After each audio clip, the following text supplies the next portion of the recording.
gentlemen, welcome to Hero Movie Podcast, your greatest source for superhero movie discussion in the multiverse. I am your host, Adam Portress, and joining me today, his lips are also too big for his face, Sweet Sean's and Kovacs from the internet. That's not true. And you had him at Fat Dragon, Bruce Leslie. I'm a prickly pear, and I've got a D20, and I'm not afraid to use it. Oh, man. Welcome back, everybody. This week, we headed out to the theaters to check out the new Dungeons & Dragons movie starring Chris Pine, Michelle Rodriguez, Justice Smith, Sophia Lillis, and Hugh Grant. Did we roll a natural 20 or a crit 1? Who's to say? I know a couple of D&D phrases. Yeah? Before we do get to all that, though, we do want to thank everybody who supports the show over at patreon.com/HMP. Those awesome people get pre-show, post-show, ding his own, all that kind of good stuff. And we want to thank you guys for continuously supporting this here program. And, of course, if you can always just drop on down by the iTunes there. Give us a 5-star review, a.k.a. Humdinger. Humdinger. And we really appreciate that. Bruce, I have to ask you. Yeah, because Dungeons and Dragons, this was your thing right here. Did you see this at like an AMC theater by any chance? No, we don't have one locally. Oh, so man, I saw it at a marquee cinema. I saw all of these people, and all I could see was just a Bruce Leslie just turning red with rage of how he couldn't get a D20 popcorn container. No, that was not an option where I went. These people are eating this stuff, and I'm just like, I know what you paid for that, and my word, that's unbelievable. And so, no, the answer is no, I did not get one, just so if anyone asks. Not worth it. No. But I saw a lot of them. People's like of the few, it wasn't like super packed in the theater or anything. But the people that were there, they seemed to be enjoying them. So God bless you for whoever got all that one. But we're covering that Dungeons and Dragons. What's the Honor Among Thieves? Is the actual title. It's Sea of Thieves is also it's also a thing, but not the thing that we're doing today. Let's get into it. Here's the trailer for Dungeons and Dragons: Honor Among Thieves. What is that?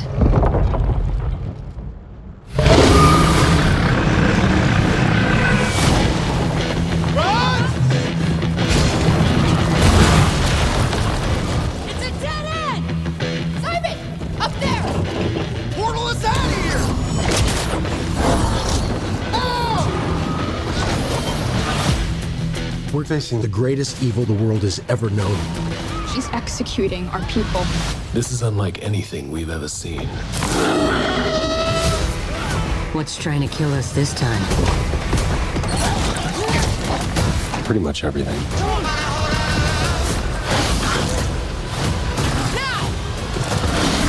The magic is on a whole other level. We're outmatched. How are we gonna defeat them?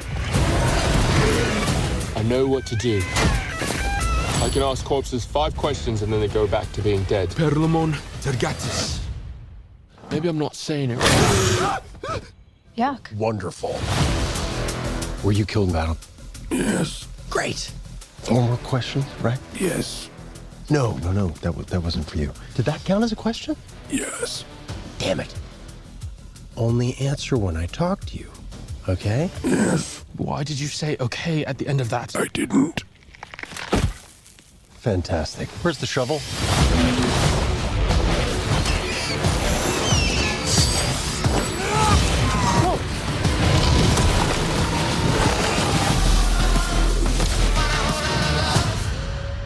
Alrighty, that was the trailer for Dungeons and Dragons: Honor Amongst Thieves. You know what time it is. Time for Bruce's comic book connection. Oh, what could he have for us in store? Forgotten Realms is a campaign setting in Dungeons & Dragons. And some might argue it's the setting in D&D because players and aficionados generally refer to it simply as the Realms. Now, the Realms actually predates Dungeons & Dragons. It was created by a guy named Ed Greenwood back in 1967 as a setting for his childhood stories. And let's be honest, there ain't no stories like childhood stories. Now, a bit later on, Greenwood brought the setting to D&D as a series of magazine articles in Dragon Magazine, the entity that birthed DragonCon, and the first Realms game products were released in 1987. Now, of course, 1987 was a prime D&D time for young Bruce. Now, the first massively multiplayer online role-playing game to use graphics was set in the Forgotten Realms, and Forgotten Realms is the setting for the film Dungeons and Dragons: Honor Among Thieves. Now, described as a world of strange lands, dangerous creatures, and mighty deities, where magic and supernatural phenomena are quite real, the realms are a child's dream made reality. Here's the premise that pulled me in so tightly way back in the 6th grade. Long ago, planet Earth and the world of the Forgotten Realms were more closely connected. As time passed, the inhabitants of Earth had mostly forgotten about the existence of that other world, hence the name Forgotten Realms. And Ed Greenwood, the guy who created it, what does he look like? Well, he looks exactly like you'd expect. He has a long gray hair, gray beard. He's a chubby Gandalf the Grey lookalike, just like I hope to be someday.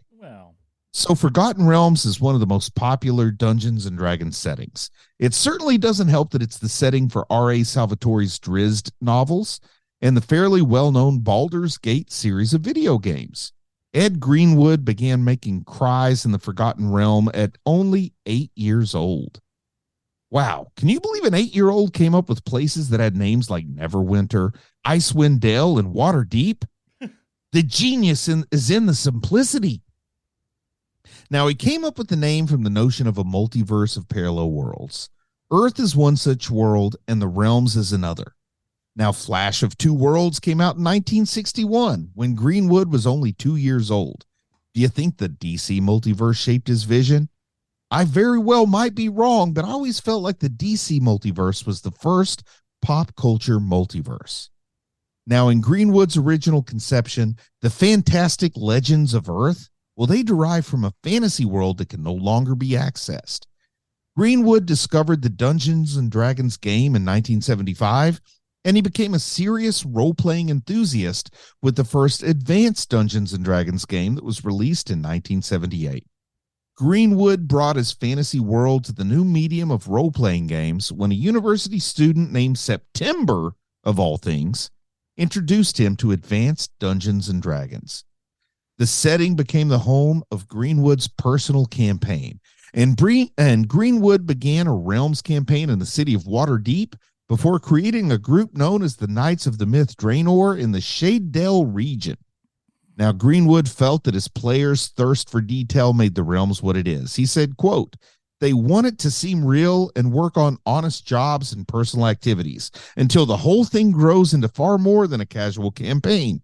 Role-playing always governs over rules, and the adventures seem to develop themselves." Greenwood has stated that his own version of the Forgotten Realms, as run in his personal campaign, is much darker than the published versions. And speaking of too dark to publish, Adam, do you have a list? Well, if that wasn't enough, let me sell everybody on this D&D adventure because this sucker's got everything. We've got Captain Kirk, the Pikachu kid, Michelle Rodriguez, who acts better in this than she has in anything in years. But it's for only 45 seconds. But it's really good. So anyway, we got Mickey Blue Eyes himself, the It Girl, the handsome swordsman. I know that's not his name, but that's absolutely who that guy was. Yes, we've got dungeons. Yes, we've got dragons. We've got thieves. But do they have honor? We shall see. We've got laughs, actual laughs. What the hell's going on here? We've got action, adventure, casual swearing, magic abounds, and no one cares. We've got dragon-headed judges, flashbacks abound. Jarnathan will become your new favorite name. Jumping out of jail, breaking out of another jail later on. A cold open that is a movie unto itself. Freezing time, freezing others in goo. Forced adoption, glowing swords, tentacle stuff. You dirty so-and-sos. This movie's going to get a sequel because of you, isn't it? Ugh, I tell you what. Falling down holes, fireballs, stone dragons, a magic Magneto helmet if Magneto was a big Aragorn fan. The Talking Dead. If one of them is Chris Hardwick, don't tell me. I don't want it to be ruined. A giant maze, a panther with, I don't know, Venus flytrap tails. What the hell is this crap? We got a mouth treasure balloon, chest with weapons, chest with tongues. It's everything that you want it to be. Short kings, rich witch, sorcerer. I don't know the difference. Bruce, shut up. We'll be here all week if you have to tell us. A shapeshifter that goes from birds with fists to insects and all creatures of the land, and yet never feels like a get out of jail free card. We've got a portal gun and a fat dragon that may pass the Shin Godzilla's second form. If you know, you know. And I just know this. Bruce loved that bit. More on it soon, I'm sure. This movie has everything. Bazinga. $40 million box office, man. The world wants. That's just U.S. too. That's not international. The world wants. It's whatever. Fantasy films, I guess. I mean, because here's the thing. Like, honestly, when you put out the word Dungeons and Dragons movie, as somebody who's played Dungeons and Dragons and stuff in the past and likes fantasy and that stuff, still the idea of a Dungeons and Dragons movie enticed me in no way, shape, or form. It felt like it's any been of the tried other ones, that have gone by and says like, oh, these have all been crap before. Why should I suspect anything different? And I don't even what have you seen as far as those old ones go? Well, I've seen the Jeremy Irons 2000 Dungeons and Dragons movie, which is universally unbeloved. Like, I wouldn't be surprised.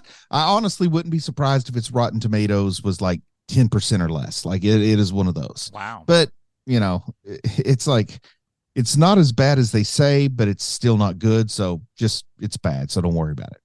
And then there's the Dragonlance animated movie that I enjoyed because I loved those books as a kid.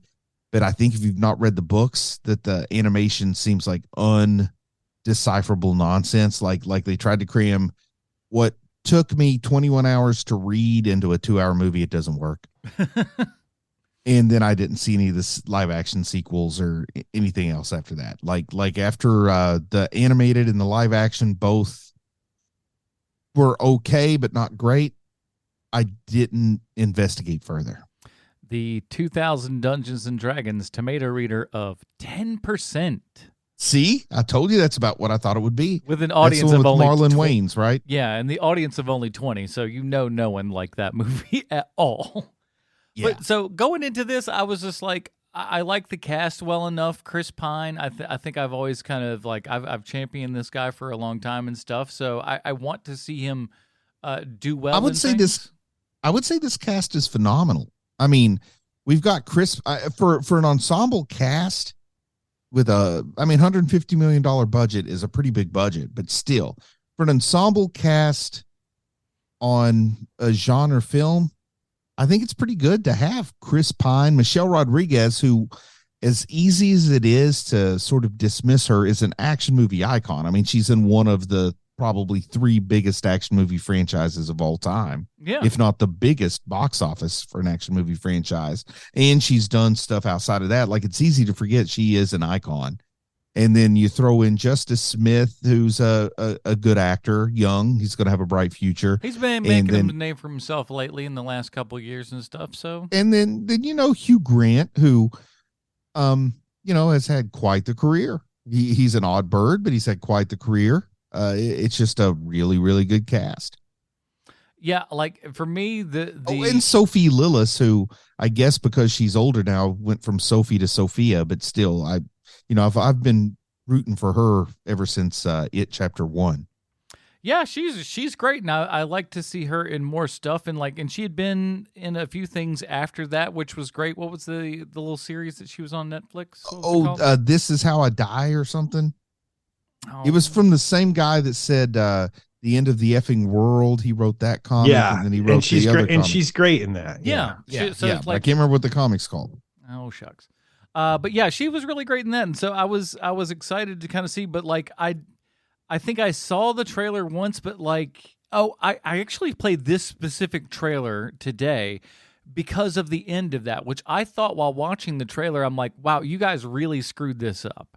because the whole talking, the five questions to the dead guy thing, they show that whole bit, and I was just like, while watching that trailer in the theater, I was like, man, if this is the whole scene and they threw in this entire scene in here, they have no hope for this movie at all. They're just like, get a funny thing out there. Maybe people will come to see it just on account of this one funny bit. And thank God it wasn't just that tiny bit, and it had other things to it as well. And so the joke went on. So you basically, while it had a beginning, middle, and end of that joke, it was kind of the setup for the joke that would then continue on throughout, subsequent dead people and stuff. So something I first noticed in the 80s when a lot of like broad comedies were coming out to theaters is that sometimes the trailer will have a pretty funny joke to get you to go to the theater.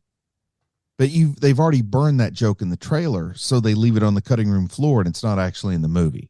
Like that joke from Major League, the movie. That Major wouldn't be League. out of a lot of parks. Oh yeah, name one. Yosemite. Is that the joke you're talking about? Yeah, That's Yellowstone. the joke I'm thinking. Yeah, Yellowstone. I'm sorry. But that is the exact joke I'm thinking about when I tell that story, but it also happened in other trailers. Mm-hmm. So are you more pissed off when the best joke gets burned in the trailer, or when the joke that convinces you to go see the movie is not in the movie? Which pisses you off more? I can't get Major League out of my head now because I love that movie so much. But it was a bummer that joke wasn't in it. But it didn't matter because that movie was so great to me when I was a kid.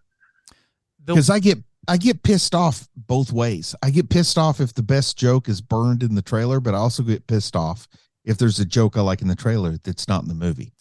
So that might be a me problem. I'll tell you the smart way that they've done it. It doesn't work as well for comedy, but the first time I really remember somebody doing it was in Paranormal Activity 3. The trailer showed like certain bits and showed you what these scare moments would be. And those were not the scare moments in that movie. So you were just like 3, 2, 1, here it comes. I saw this in the trailer, and it doesn't come. And you're like, that's friggin' brilliant. Now, I'm going to back this up because I derailed us before we had a chance to actually start talking about this.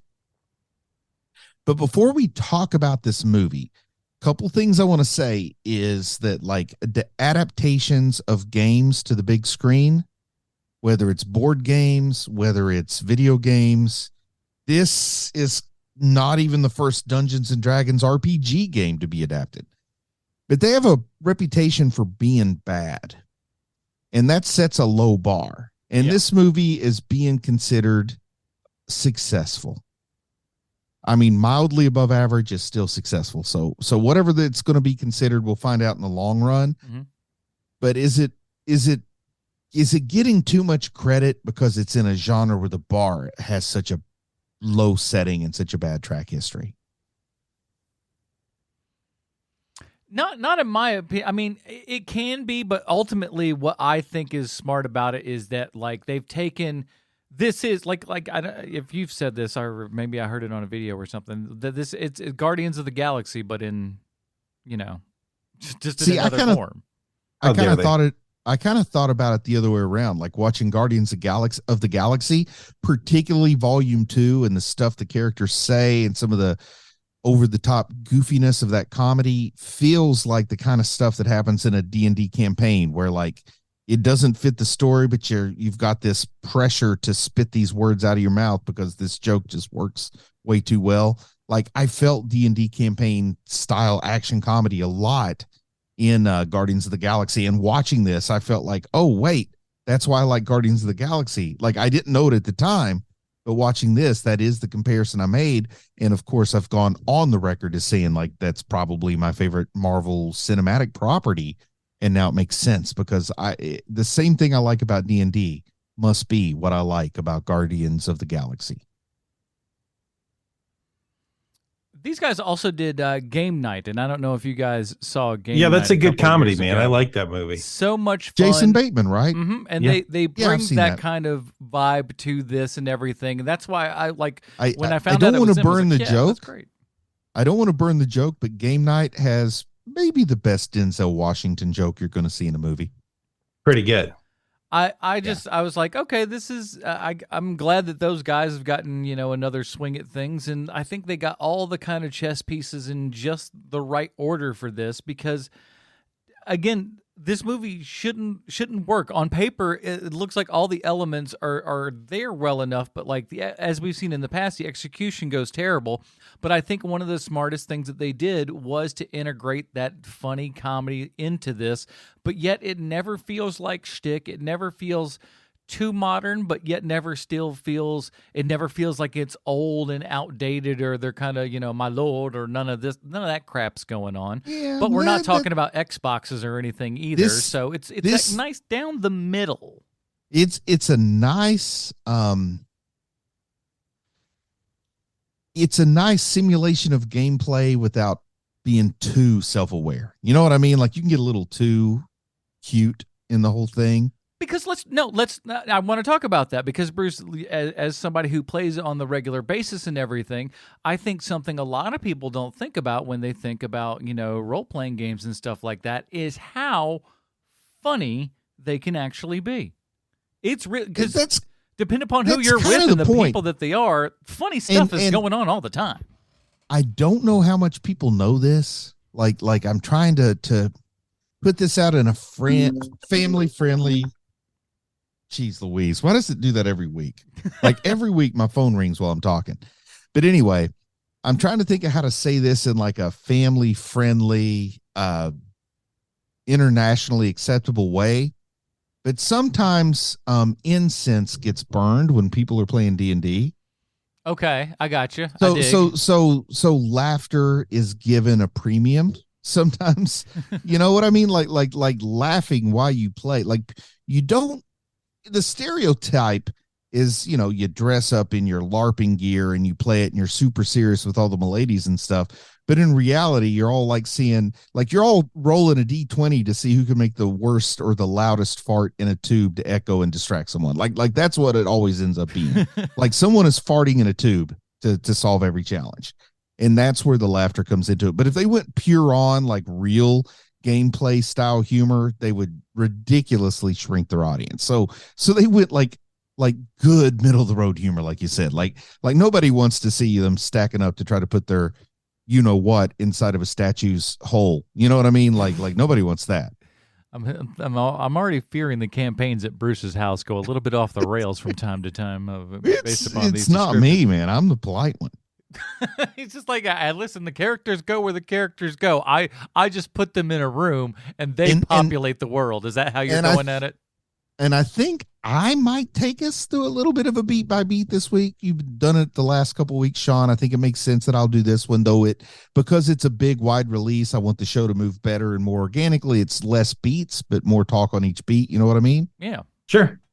But the first thing I think that's important to establish is like, how much have either of you played D&D or at least Pathfinder or something similar, like similar tabletop RPGs, not video games, like stuff where you're making eye contact and you're hanging out with people and the hang is as much of a reason as the game. How much experience do you guys have with D&D or similar? I've done decent. I've done an okay amount, a little bit of fun here and there kind of stuff. Nothing on a major regular basis, but we had we put together a game or two here and there back in the day. That was just kind of maybe not the strictest of rules for everything, but it's like anything else. You play with the rules that you got in your brain, and it's fun. Sean? Almost none. Okay. I was busy getting late. You know what? Somehow I'm not surprised by that, but I will tell you, I know from experience, you can roll a D20 and get lucky at the same time. Oh, and that is look at this guy. Now, I haven't done it personally. No, not me, but a guy I know who wouldn't lie about these things. He said his cousin's roommate at college, his best friend did that. Uh-huh. So anyway, so here's the follow-up lives question. In the Niagara Falls area. Niagara Falls. Slowly I turned. Okay. So that was the first question, is to see your guys' relative experience, which is nice because I can play the DM, if you will, and you guys can be opposing factions. Let's not do that, but okay. Now, if you're making an Assassin's Creed movie, Which do you think is the right move? To make it appeal to people who love Assassin's Creed, or to make it appealing to people who've never played Assassin's Creed? Because every meeting, Sean, Adam, you guys know this is a conversation that has to happen. Yes. So which way do you fall? Should it appeal? Now the answer that the studios always come with is, you know what? We're geniuses. We're the first ones to ever think it should appeal to both, but it never appeals to both. No. So if you say it appeals to both, I'm sending you to Hollywood. They're going to pay $100 million a year. So who do you think it should appeal to? It should appeal to just the regular fans. The people that expect it to be like the thing. That's not what it's going to be. You can't worry about those people. Okay, so Sean, how did I know Adam would answer first? A question that involved potentially getting $100 million and a good job, and he answered the other way. Well, here is what they want to do with this movie, right? And I don't know how successful they've done it, but basically what they wanted to do was they wanted to make the first Pirates of the Caribbean movie, because the people who loved pirates before there were a million Pirates of the Caribbean movies, that's one type of person. And I would say that type of person is the same type of person who's into Dungeons and Dragons, meaning that, yeah, you're really into it, but not everybody is. And so basically what the studio wanted to do, and I don't know how successful they have been at it, but what they wanted to do was appeal to those people first, which is what they did with Pirates of the Caribbean. Like, hey, let's get the pirate people on board, and we'll make the most clever movie we can, and maybe this thing will catch on.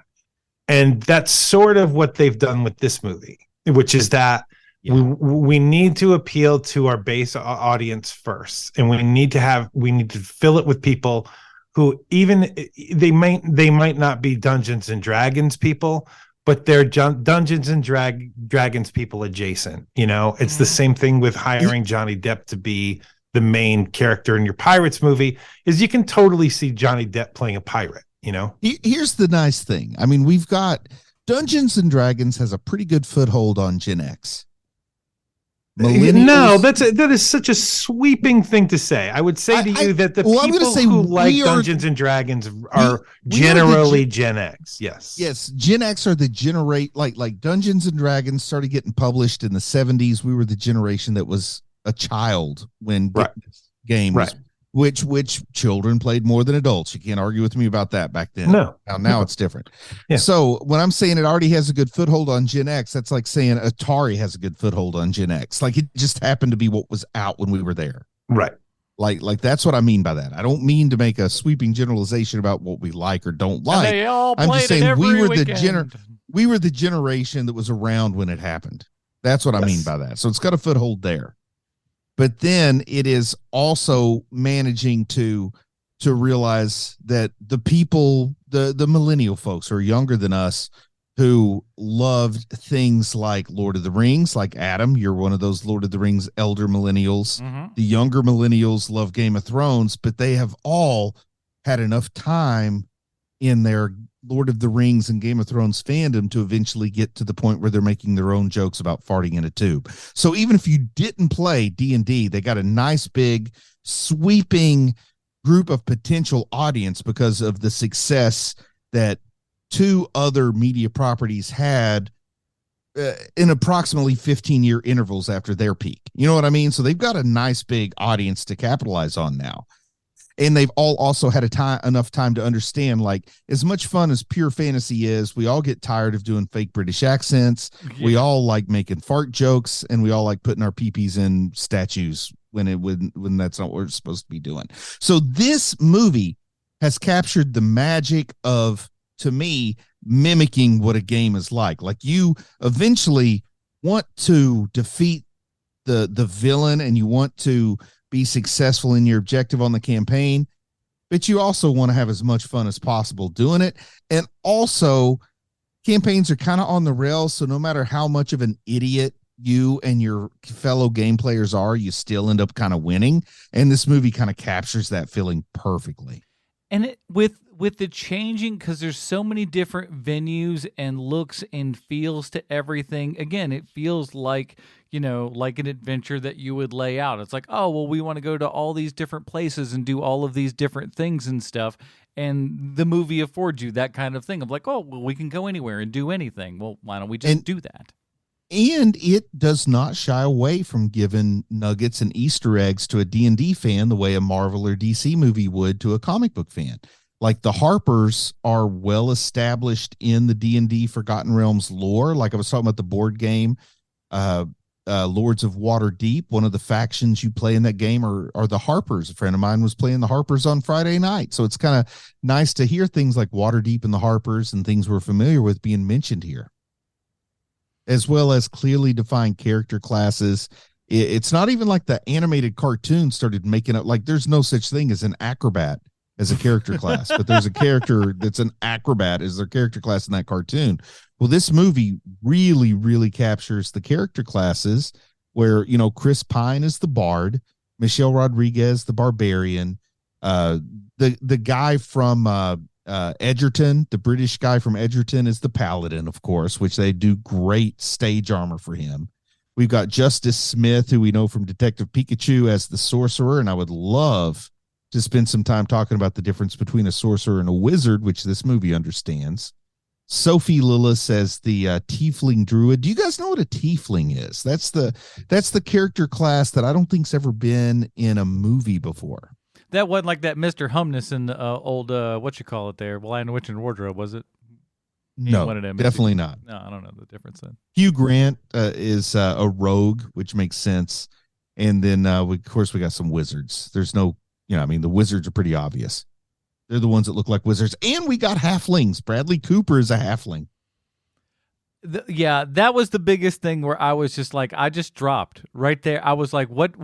Oh, that was the worst part too. So get this. The scene right before then, they're in the room talking about whatever. I had to pee really bad. I don't like having to go to the bathroom during the movie, and I'd already, gone before. I just, for whatever reason, I was just like, I am not gonna make it. I gotta go. I come back. Are you talking about the cold opening? No. When she goes back to town and everything. Oh, when she's talking to her ex-husband. Yeah, when she goes back to talk to, I almost missed that. I was like, to me, it was one of the most amazing parts of the entire movie. I thought it was just like an amazingly good scene and like the actual acting in this silly little dumb movie, and I thought it was really great.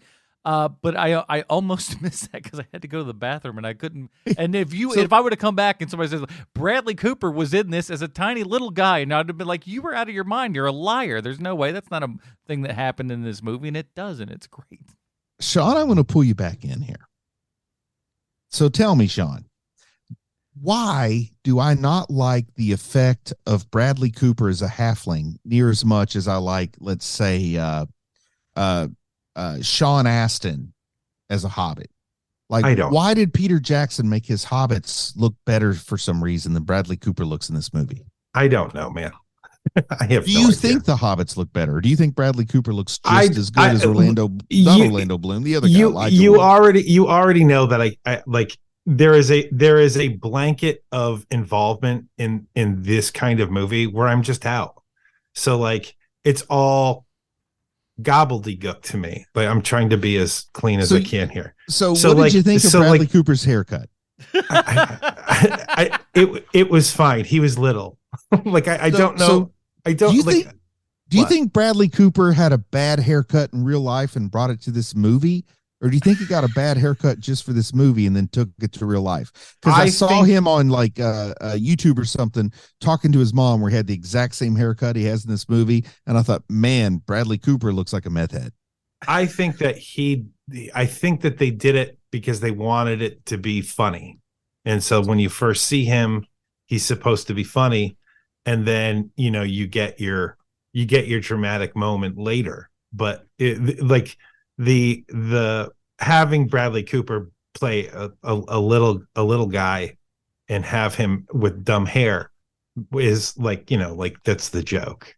And now, Adam, I don't think you're going to understand this question, so I'm going to, and I don't mean because you're not smart, just because you don't watch the the pop culture I want to reference. Yeah.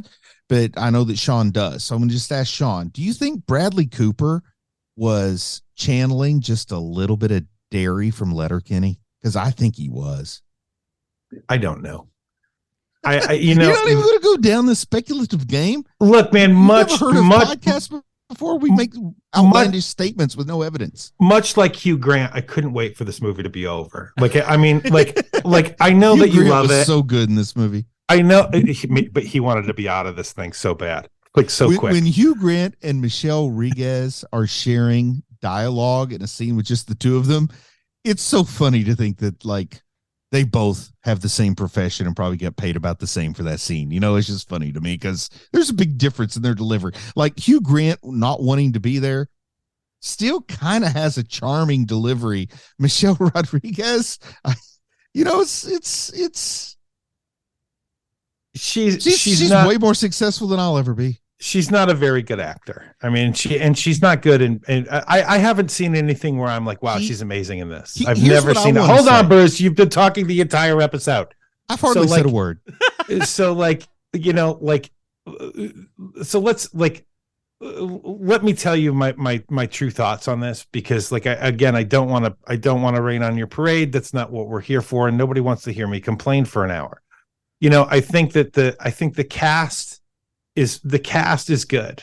I think that the script to this is clever, but it's the barrier of entry for me that always gets me with these things. It's why I can't stand Lord of the Rings. It's why I can't stand this. It's all just crap. Like once somebody starts, like I couldn't tell you a single character's name in this movie because it all sounds like nonsense to me. I couldn't tell you like I couldn't tell you a single town's name. I couldn't tell you what anyone does, even though you just told me what everyone does. It doesn't matter to me. Like, it's just like, oh, that's crap. That's not a thing. And so like it's the problem I'm always going to have with these movies. I understand that this movie is well done for people like you and like you're excited about it. And that's awesome. But I can't share your excitement because it's all nothingness to me. Like when I watch this, it's what the way my sister is towards movies in general. I don't mean like fantasy movies or like superhero movies. I mean with all movies. To her, all movies look like actors being on a set and on stage. The moving picture displeases my eye. Well, because she has a thing about people not being like people performing. You ain't real, man. You ain't real enough for me. So she can't watch any of the of opera. No, does she God, like any arts at all? I think I've stated this previously. Like I'm the only one of my family who like came out or that like cares greatly about art. Like I'm the only one. The rest of us like looking at walls. But I can understand where she's coming from because when stuff like this comes up, all I see are actors, and all I see is like, man, they spent a lot, like wardrobe on this movie. They did so much work, and like the makeup people, they must have been there forever. There must have been hundreds of people on this movie who worked on it. It looks really well done for the amount of money that they spent. It's all up there on the screen. It doesn't look like they chinsed out on stuff.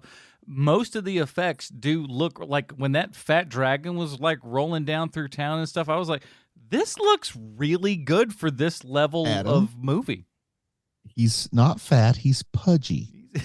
It was so great, and he's just like I love the momentum of it. But again, it was really done well because it felt like that dragon had weight to it. It felt like things were actually going, so it was nice. But to my point, like I know that fat dragon scene made Bruce like this is probably Bruce's favorite thing he's ever seen. But to me, I'm watching this and I'm like, oh, this is all computer generated, and like.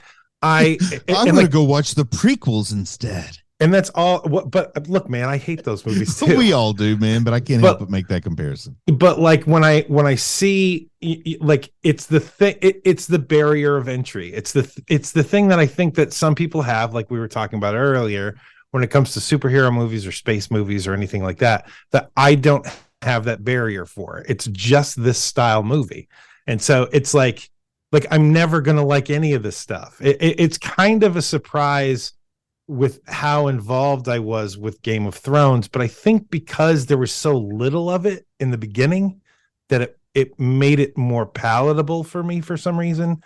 But as that show went on, I liked it less and less and less.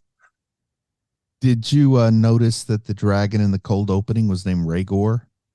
No. Again, that's very not Game a word. of Thrones, Rhaegar. That's not a thing. That's not a thing that exists. Like, it's another one of those things for me. But like, no, it's, I you think, just said a word. No, Sean's But we correct can't- though. The names and stuff like that. That is a very valid point. Of like, I don't know what any of these characters' names are. I know who the actors are, but like you're not wrong. They said a couple of Bloobity Blues, and I guess those are names. But like, I certainly don't remember them. So You don't remember Neverwinter? That's the place where it's Neverwinter. Or I Nevermore is more my. Waterdeep has deep water. Never mind. Let me write this is down. a Nirvana album. The Harpers, they play harps. Like this is really not that tough. It is when you don't care. Like when again, like I get where you're coming from. I really do. But like you're never going to be able to convince me that or like of tricking my brain into liking it. Like, it's just never like if there was going to be a movie that did it, it would have been this one, and it didn't work. Like, even this one didn't work. And you're not going to trick me into thinking that's Chris Pine singing. I'm no dumb. Come on now. It's not even close. That's not even close to that man's voice. But it was still bad singing, which is weird. Yeah, but it could have been. It was not. I'm just like, oh, that's a completely. It sounds like when George Clooney starts singing in "Oh Brother, Where Art Thou?" You're like, no. Yeah. But he sounds good when he. It's so weird to like AVR a different voice actor for a song, but it still sounds kind of like garbage. Like, I'm not trying to throw hatred at the person who sang that song, but it sounds like a person who took 6 weeks of intense voice lessons doing the best they can to sing a simple song. That's what it sounds like. Oh, it sounds like I will sound in 6 weeks. I like the idea that they actually did it and then they went back in post and then screwed it up there, where that person go, I didn't do that at all. I just like messing. So do you know what a tiefling is? Well, why do you keep asking us these questions? Nobody ever answered that. Because nobody knows what anything is, it's like Bruce. a half So little thingy. just go ahead and tell us what it is instead of asking these leading questions. Adam, do you know what a tiefling is? No, he doesn't. None of us know what any of this garbage is, Bruce. Just say it. Well, now I don't know if I want to. You hurt my that's feelings. fine. So Adam, when it comes to the end of this movie, Mm-hmm. are you at a point where you're like, man, I'm having a whole lot of fun, or are you like I hope these guys stick the landing? It's mostly good. It feels like I like these characters by the end of this. I like where the progression of those characters are going. His relationship with his daughter and how he needs to, ultimately he is trying to become a better man and do the right thing and stuff. But of course, he's got a little past, and that's always going to kind of come up and stuff. And I like to where that's going. I like to the relationship with like him and Michelle Rodriguez. I like that we don't have that as a romantic thing. It is just that is really great. It's that was nice a really great brother part of sister. this. Yes. Ooh, gross. Whatever. We hate each other, but we also like being around each other because we're good buddies. Yeah. I thought that was great, and I want to see more of where these characters might go, and I think that these guys, the guys who wrote and directed this, have a really good feel for this kind of material. And, I agree. And totally agree. It's a clever script.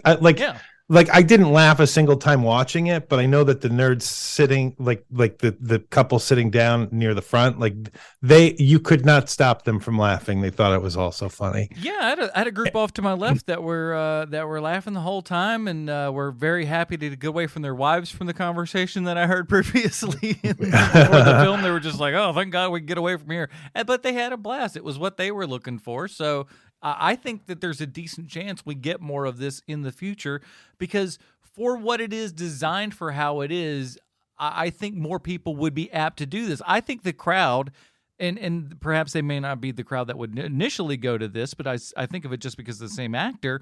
But the people that were like watch Detective Pikachu, decent chance they'd probably like this, just because it's kind of probably the right age range, would do well for somebody that's not familiar with Dungeons and Dragons, but they can kind of get, the vibe from the younger characters and everything. There's enough of a funny, jokey ha-ha. Chris Pine's probably been around in their existence as like Captain Kirk or something for a while, so he's kind of a familiar face, and maybe... He's also such a charm machine. Like, he's so unbelievably charming. You can't help but like the dude while he's I in mean, this role. Even though I don't care about the story at all in this, like, you can't help but still like Chris Pine. Like, I came out of this like, man, this guy, he is just such a charm machine. It's amazing. Let me throw this one out to you, because this is a theory that I put back a couple months ago out on TikTok when somebody was asking about it, because the idea for Clayface in a Batman movie had rolled around, and I'm like, man, he should be Clayface. I always thought like he's a good-looking guy who's just about to go over the edge of like, I'm not as young as I used to be anymore, and could fall into that Clayface. And supposedly they're doing a Clayface for the Batman too. So Matt Reeves, you're welcome. That's all I'm saying.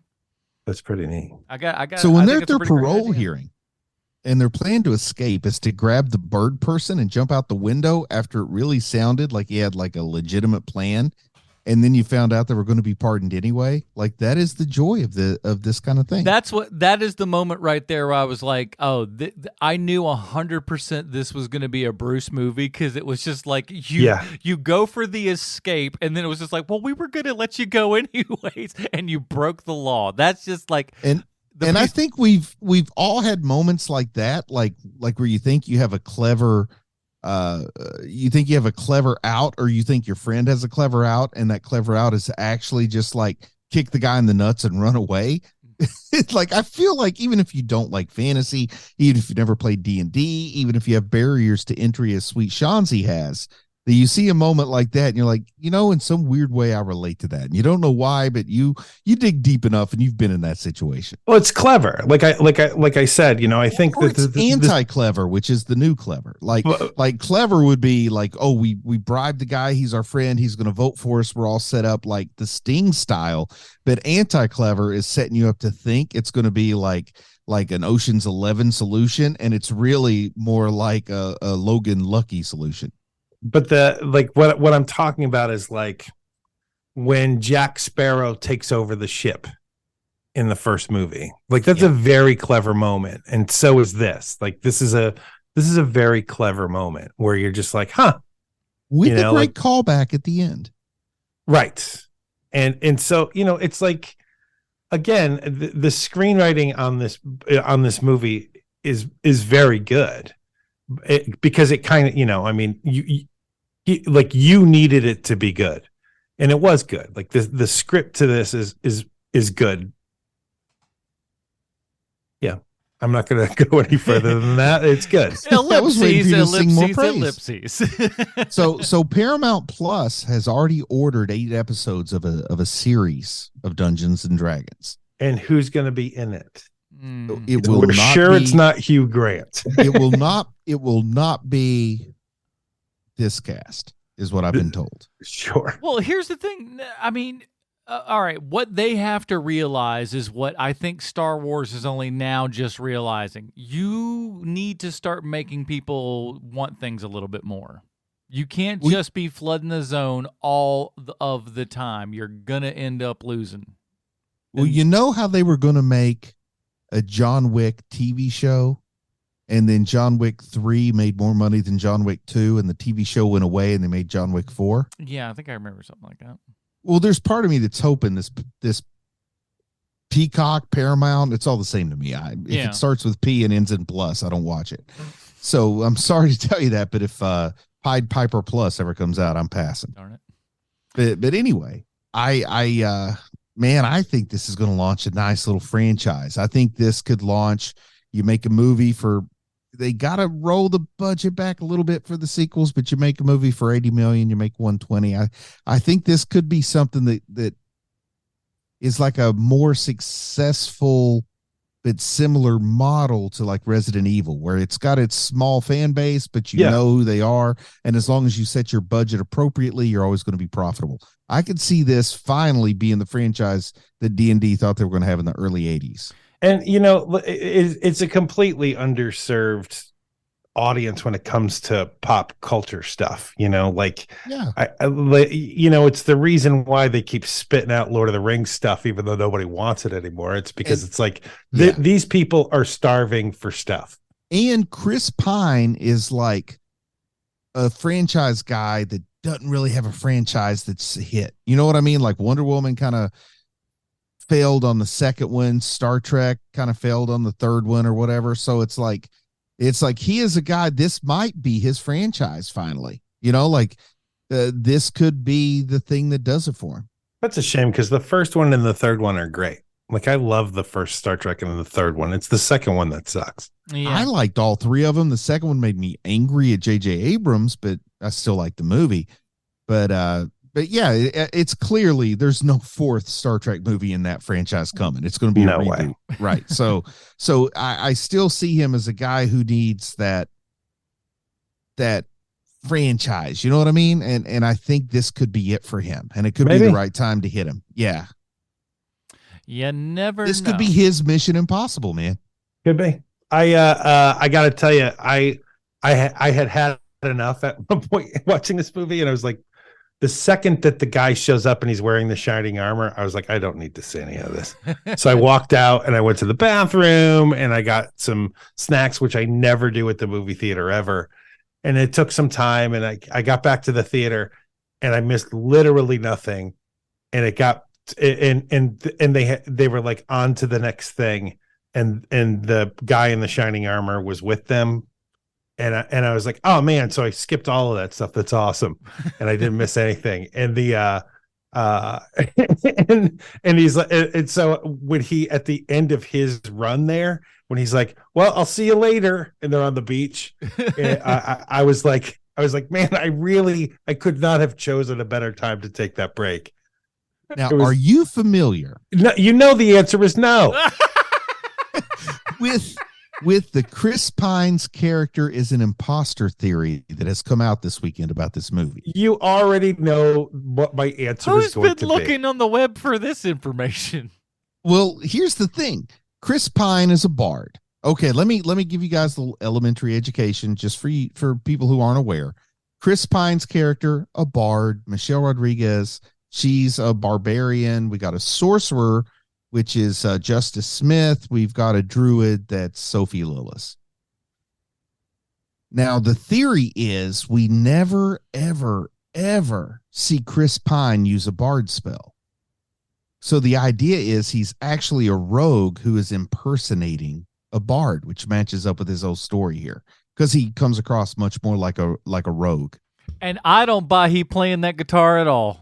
I know that this, as a man who knows how to play a stringed instrument, I'm gonna tell you right now that ain't playing. That's not how you play. It's a lute, and then if the strings break off, you add an F, and it's a flute. But it's a lute.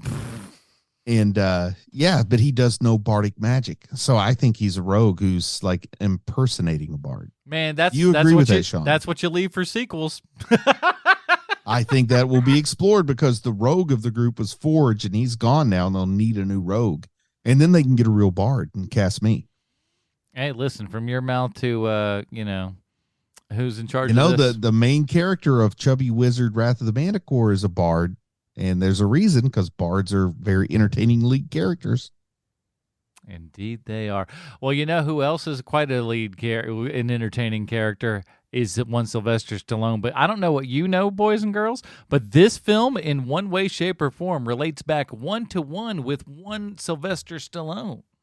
Why, thank you, Adam. I have a prepared statement. Oh. Hello, Mr. Stallone. I'd like to speak to you today about Pepe Mora, special makeup effects artist on Dungeons and Dragons, because he was also a legacy effects guy on Guardians of the Galaxy 2. What is legacy effects, you ask? I have no idea, and I'm unwilling to look it up. But Pepe worked on Dungeons and Dragons and with you on Guardians 2, so I have now satisfied my contract. But what I'd like to speak with you about this week is a movie Pepe worked on back in 2012, and it's the movie Cloud Atlas, a movie that could best be described as absolutely bonkers. Have you always wanted to know what Holly Berry looked like if she were an old Chinese man? You don't have to wonder any longer. It's in there. Have you ever asked yourself if Tom Hanks can play 6 different characters in the same movie successfully? The answer is no. Thank you, Cloud Atlas. Sly, you might think this is a short movie that's easy to consume because it's just so bonkers and crazy, but you'd be wrong. The running time is 2 hours and 52 minutes. Hope you brought a lunch with you. But by far, the craziest thing about Cloud Atlas is that it made money. It cost $100 million to make and ended up making $130 million. How is that possible? I don't know a single person who saw this movie in the movie theater. Why would they? And that's your Stallone connection this week. Makeup effects guy Pepe Mora. I hope to speak with you soon. Your pal, Sweet Shawnzy from the internet. Thanks, Pepe. We appreciate it. Yeah. Well, over here at Hero Movie Podcast, we have our own patented Robin rating system. Bruce, where does Dungeons and Dragons, what's the subtitle of this? Honor Among Thieves. Honor Among Thieves fall in the Robin rating system for you? Well, to kind of understand my Robin rating, you have to understand something else. Sean, do you understand the difference in a sorcerer and a wizard? Why? Why are you asking? Why? You already know the answer. Well, a sorcerer, the Don't magic care, just... Bruce. Keep going. Anyway, yeah, this movie captures what it feels like to play D&D for a couple hours. It succeeds at that, and if you succeed at that, you succeed at a movie that's called Dungeons and Dragons. But I do think there's just enough like action comedy appeal that it's going to continue to find some new fans. I think it's going to have a big second week based on people's low expectations and it being not bad, you know? So I think it's going to have a big second week. I think it's going to, I mean, if Warcraft made $1 bajillion in China, this is a better movie than Warcraft. Come on. That's true. So I think that the movie that already has an estimated $70 million weekend internationally, well, I think it's at probably 150 this time next week. I love this. I'm glad it's here. This is a franchise that's going to serve, like Sean said, a starving niche audience. And because of that, I got to give it a niche Tim Drake. All right. Not too shabby. Sean, I'm sure we're going to get the exact same review. Just go ahead and skip you. Yeah, just pencil me in for whatever Bruce said. Two of those, please. Hey, do you know the difference between a wand and a stick? Yes. So I have to give this an incomplete only because I can't be the person. I can't review this thing. I look at this and I just see actors on a set. It doesn't have the magic at all to me. Hilarious. But it's like I mean, you know, if I've got to give it a rating, I would give it a Stephanie Brown, I guess, just because I understand that everybody, like the people who are going to like this are going to love this. And that's really great because, as I said before, it is an underserved community.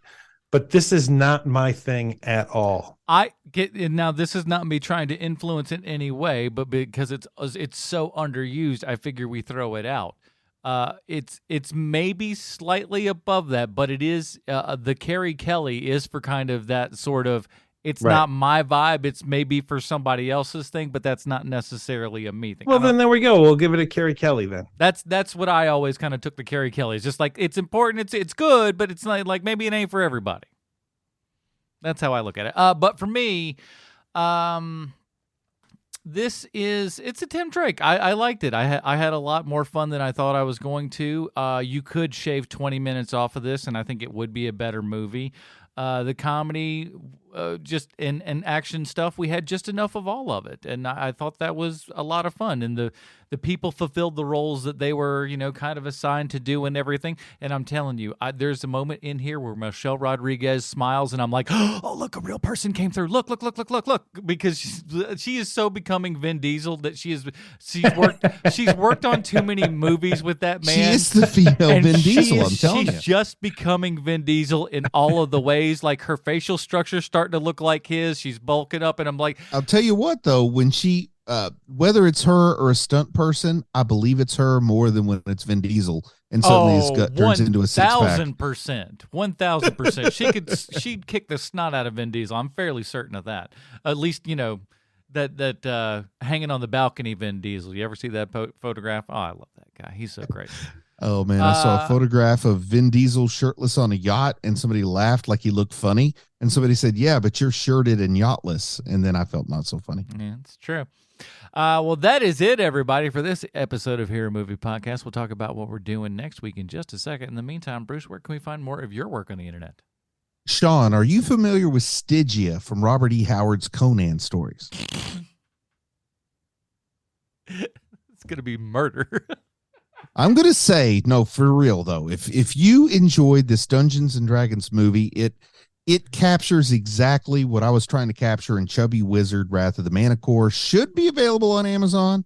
If you go to Amazon and you can't find it there, let me know, and I'll just try to tell it to you the best I can from memory in a long email. I was about to say, why? Because Anyway, the government's been trying be- to shut you down? What's been going on? It should be on Amazon. I don't know. I haven't checked on it lately, but go check it out there because you will see a lot of the same thought processes, a little bit of parallel thinking with what you see in this movie. Hey, listen, I believe that it's still in the show notes, the link for that and everything. Sweet. Sean, what else? We have a show called Mandalorian 30 Questions, where each week we ask 30 questions of the latest episode of The Mandalorian. So please check that out.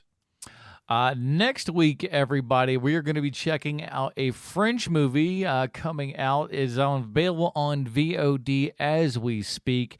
It's French. It's got superheroes in it, and it's called Smoking Causes Coughing.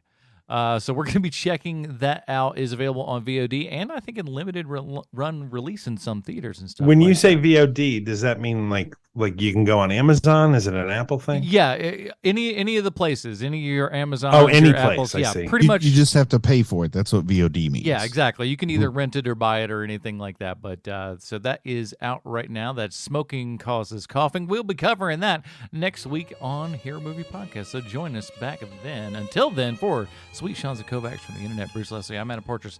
Stay super, everybody. Bye, Marty and Evie.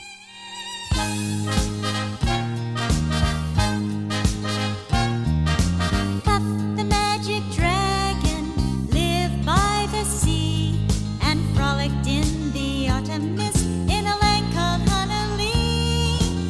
Little Jackie Paper loved that rascal Puff and brought him strings and sealing wax and other fancy stuff. Oh, Puff the magic dragon lived by the sea and frolicked in the autumn mist in a land called Honolulu.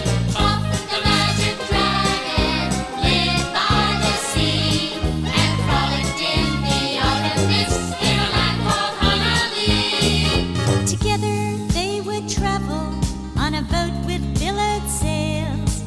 Jackie kept a lookout perched on Puff's gigantic tail.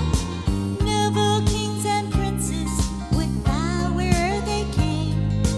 Pirate ships would lower their flags when Puff roared out his name. Oh, Puff the magic dragon lived by the sea and frolicked in the autumn mist in a land called Honolulu. Puff the magic dragon lived by the sea and frolicked in the autumn mist in a land called Honolulu. A dragon lives forever, but not so little boys.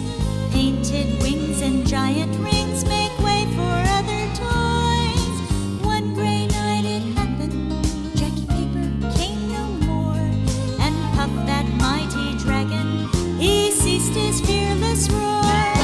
Puff, the magic dragon, lived by the sea and frolicked in the autumn mist in a land called Honolulu. Puff, the magic dragon, lived by the sea and frolicked in the autumn mist in a land called Honolulu.